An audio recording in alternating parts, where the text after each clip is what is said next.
Arafat Rahman cocoa তিনি রাজনীতির সাথে যুক্ত ছিলেন, কিন্তু তিনি ছিলেন শহীদ রাষ্ট্রপতি জিয়াউর রহমান এবং গণতন্ত্রের আপসীন নেত্রী দেশনেত্রী বেগম খালেদা জিয়ার কনিষ্ঠ পুত্র। এবং এই আরাফাত রহমান কোকো, মরহুম আরাফাত রহমান কোকো এমন এক পরিবেশে, এমন এক পরিস্থিতিতে তিনি পৃথিবী থেকে চলে গেলেন, এই যাওয়াটাও ফ্যাসিবাদের এক চূড়ান্ত বহিঃপ্রকাশের মুখেই তিনি আর নিজেকে ধাতস্থ করতে পারেন, নিজেকে আর সামলাতে পারেন। হৃদরোগের রোগী ছিলেন, অসুস্থতা ছিল, তিনি হৃদরোগের এই পরিস্থিতিতে হৃদযন্ত্রের ক্রিয়া তার লাশ আমার বন্দিনী মা বালি এবং বালির ট্রাক, কাঠের ট্রাক দিয়ে তাকে অবরুদ্ধ করে রাখা হয়েছে এবং সেখানে গোলমরিচের স্প্রে করা হয়েছে তার চোখে ক্ষত ছিল, উনি চোখ অপারেশন করা হয়েছে। ঠিক ওই মুহূর্তে গোলমরিচের স্প্রে করে তাকে আরো বেশি অসুস্থ করে বন্দি করে রাখা হয়েছে। ঠিক ওই মুহূর্তে আপন সন্তানের লাশ তার কোলে তাকে নিতে পেরেছে।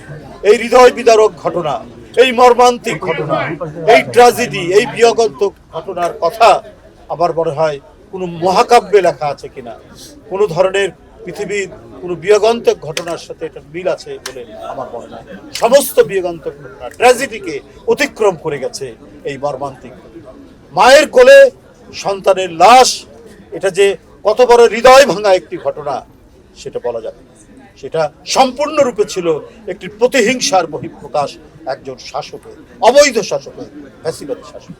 সে একটি পরিবারকে নানাভাবে পর্যুদস্ত করার জন্য জনগণের মধ্যে তার যে উপস্থিতি এবং তার যে জনপ্রিয়তা সেটিকে আপনার মুছে দেওয়ার জন্য এমন কোনো কৌশল নাই যেটা করেননি সাবেক পলাতক স্বৈরাচারিণী শেখ হাসিনা। কলঙ্ক লেপন করেছেন, অপপ্রচার করেছেন, মিথ্যাচার করেছেন, যার একটিও তিনি প্রমাণ করতে পারেন। কেন করেছেন? তার একচ্ছত্র আধিপত্য এবং তার যে ক্ষমতায় টিকে থাকার বাসনা, এটাকে চরিতার্থ করার জন্য তিনি এই কাজগুলো করেছেন। জিয়াউর রহমান স্বাধীনতার, জিয়াউর রহমান এদেশের বরেণ্য মুক্তিযোদ্ধা, দেশনেত্রী বেগম খালেদা জিয়া তার সন্তান সহ বন্দী সেই সময় তিনিও একজন মহান পুরুষ। এই মুক্তিযুদ্ধের এই পরিবারকে ধ্বংস করার জন্য শেখ হাসিনা এমন কোনো কাজ করেননি, কারণ মুক্তিযুদ্ধে তার পরিবারের অবদান নাই, না তার পিতার, তার না নিজে। তারা পাকিস্তানি শাসক গোষ্ঠীর আশ্রয়ে প্রশ্রয়ে ঢাকায় অবস্থান করেছে। এই কারণে এই প্রতিহিংসা। কেন জিয়াউর রহমান স্বাধীনতার ঘোষণা করল? কেন তার স্বাধীনতা ঘোষণা নিয়ে তার পরিবার, তার স্ত্রী, তার দুই পুত্র বন্দী অবস্থায় রইল? জনগণের মধ্যে তার এই যে দেশপ্রেম, সেই দেশপ্রেম এবং জনপ্রিয়তা শেখ হাসিনা কোনোদিনই বরদাস্ত করেনি। তাই একের পর এক যন্ত্রণা দিয়েছে। তার জ্যেষ্ঠ পুত্র আজকে প্রধানমন্ত্রী জনাব তারেক রহমান, তাদেরই আন্দোলনের ফসল শারীরিকভাবে তাকে অত্যাচার করেছে। তিনি চিকিৎসার জন্য চলে গিয়েছিলেন। আজকে কি হয়েছে? জনগণের ধাওয়া খেয়ে পালিয়ে যেতে হয়েছে শেখ হাসিনা। আজকে সেই তারেক রহমান, শহীদ জিয়া এবং দেশনেত্রী বেগম খালেদা জিয়া মরহুমা, তার জ্যেষ্ঠ পুত্র আজ প্রধানমন্ত্রী, অত্যন্ত জনপ্রিয় প্রধানমন্ত্রী। জনকল্যাণের সমস্ত যে কাজ, সেই কাজগুলো একের পর এক ক্ষমতা নেওয়ার 2-3 দিনের মধ্যে থেকে বা শুরু থেকেই তিনি ইমপ্লিমেন্ট করছেন। এই যে আরাফাত রহমান কোকো ছিলেন ক্রীড়া সংগঠন, এই ক্রীড়ার উন্নতির জন্য তিনি যে কাজগুলো করছেন, সেটা হচ্ছে যারা ক্রীড়াবিদ হবে শুধু এটাই তার চেষ্টা, এটাই তার পেশা হবে, এটা দিয়েই তার জীবন জীবিকা হবে, এই ধরনের ব্যবস্থা রাষ্ট্র করবে, সরকার করবে। আজকে ক্রীড়ামন্ত্রী এখানে আছে যে ক্রীড়ার উপর একটি বিশ্ববিদ্যালয় করা হবে। আজকে আমি মনে করি যে প্রধানমন্ত্রী জনাব তারেক রহমান এবং তার একজন একান্ত সহকর্মী হিসাবে, সতীর্থ হিসাবে অত্যন্ত যোগ্য ক্রীড়ামন্ত্রী এখানে তার যে আরাধ্য যে কাজগুলো, সেই কাজগুলো সুসম্পন্ন করবেন, এই সময়ের মধ্যেই করতে পারবেন। এটা সুসম্পন্ন হলে পরেই আরাফাত রহমান কোকোর আত্মা শান্তি পাবে। কেউ কেউ বলছেন, আজকে আমি হাসিনার কথা বললাম, কিন্তু আজকে প্রকারান্তরে ৭১কে ছোট করার জন্য, একাত্তরকে ইতিহাস থেকে মুছে দেওয়ার জন্য বর্তমানেও কোনো কোনো রাজনৈতিক দল প্রচেষ্টা চালাচ্ছে। এবং এই একাত্তর স্বাধীনতা মুক্তিযুদ্ধের সাথে যে নামটি অবিচ্ছিন্নভাবে জড়িত, শহীদ রাষ্ট্রপতি জিয়াউর রহমান স্বাধীনতার ঘোষক, তাকে মুছে ফেলার একটা খুব গভীর চক্রান্তের প্রচেষ্টা চলছে। আমি বলি যে কাকে খুশি করতে চাচ্ছে?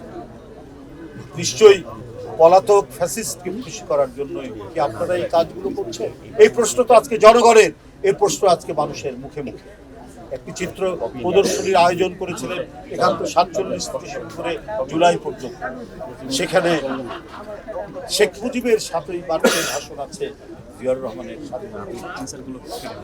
পরে অনেক ব্যাখ্যা দেওয়ার চেষ্টা করছে, কিন্তু আমরা তো দেখেছি সেই মানে তাদের সেই যে প্রদর্শনীর যে ধরন আমরা দেখেছি, তাদেরই ছাত্র সংগঠনের একটি বিশ্ববিদ্যালয়ে সেখানে দেখানো হচ্ছে যে হচ্ছে হালকা দাড়িপাল্লা দিয়ে বলা 71 হালকা, 71-এর পাল্লাটা উপরের দিকে চলে যায় আর জুলাইকে নিচের দিকে নিয়ে আসে।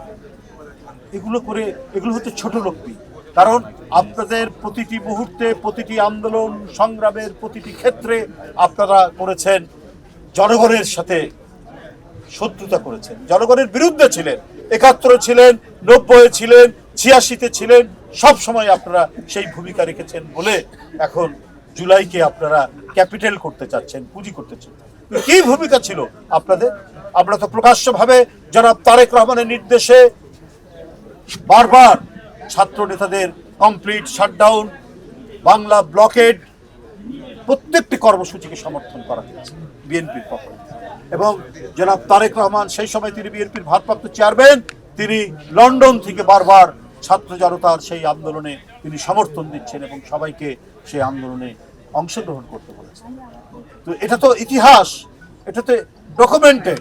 কিন্তু আমরা 71-কেও যেমন সুমহান, মহিমান্বিত আমাদের ইতিহাসের গৌরবোজ্জ্বল অধ্যায়, 90 আমাদের গৌরবোজ্জ্বল অধ্যায়, জুলাইও আমাদের গৌরবোজ্জ্বল।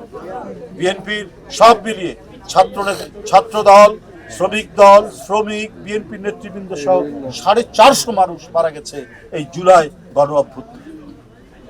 এটা আপনারা যদি মুছে ফেলার চেষ্টা করেন, মানুষের হৃদয়ের মধ্যে যে ইতিহাস লেখা আছে, মানুষের মনের মধ্যে যে ইতিহাস লেখা আছে, সেই ইতিহাসকে আপনারা বুঝতে পারবেন না।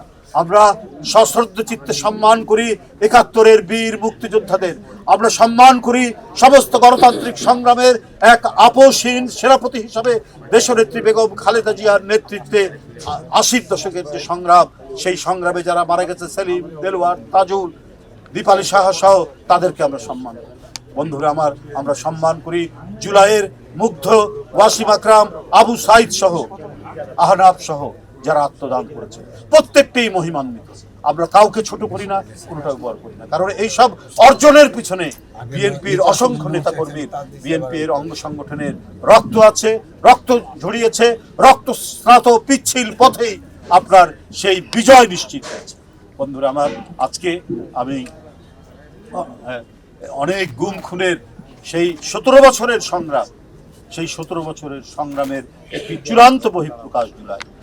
তো আমি আজকের এখানে আপনাদের সামনে সকালে বিশেষ করে প্রত্যেকেই বিএনপির নেতৃবৃন্দ, কিন্তু মূলত যারা ক্রীড়ার সাথে জড়িত, ক্রীড়ানুরাগী এবং ক্রীড়া সংগঠন তারা সবাই এখানে উপস্থিত রয়েছেন। আমাদের বিএনপির নেতৃবৃন্দ উত্তরের তারা সবাই উপস্থিত রয়েছেন। তাদের সমভিভাবে আমরা এই কবরে আমরা ফাতিহা পাঠ করেছি, পুষ্পার্ঘ্য অর্পণ করেছি। আমি আল্লাহর কাছে এই প্রার্থনা করছি, আল্লাহ তার রুহের মাগফিরাত কামনা করছি আল্লাহর কাছে, এবং আল্লাহ যেন তাকে বেহেশত